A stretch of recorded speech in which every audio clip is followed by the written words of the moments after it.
Hello guys, hello everybody. Ginabi na ang Madam Sitang sa pagbablog. Nakalimutan ko na naman mag-upload dito sa YouTube. So maganda itong pagkakataon kasi ang ganda ng mga napulot ng Madam Sitang guys. Buhay dumpster. Yung nakikita po ninyo, yan na po yung finished product namin. Lahat po yan mga aluminum na lata. Ito. Naka-ready na po yung truck namin kasi bukas dadakutin niya na yan tapos ibebenta. Tapos, itong mga kasama ng mga lata-lata na talagang kapag na-segregate pa ito ay malaking pera pa. Sorry sa video guys kasi madilim na. Sira po yung ilaw namin dito. And sorry dyan sa palaka na maingay dito sa gilid ng pader. Uy! Nagbablog pa ako, mamaya na kayo mag-ingay dyan.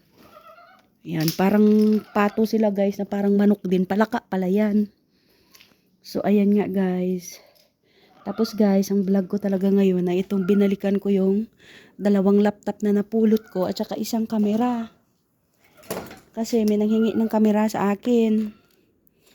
Mahilig pa daw sila dito eh. Hindi naman ako mahilig dito. Cellphone lang sapat na.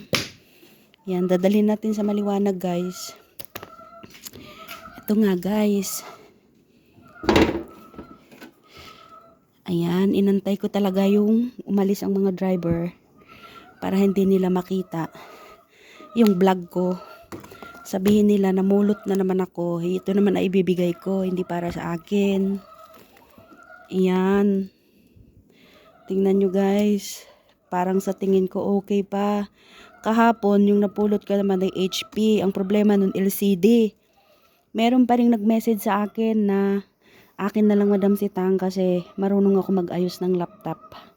So, makakatipid pa rin daw siya kapag naayos niya yon kaysa bumili ng bago dahil wala siyang pera.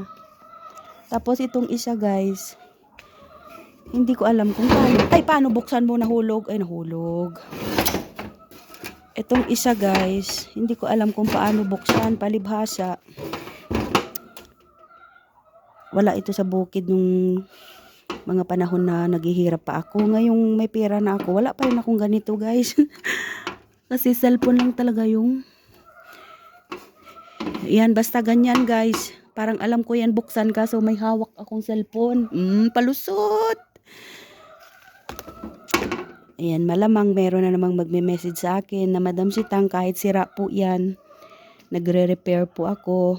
Tapos yung mga pyesa-pyesa niyan, mga original, mapapakinabangan. So, ibibigay natin yan kay pinulutan lang naman. Basta, sila lang ang bahala sa shipping. Pag dumating na sa Pinas, di ba guys?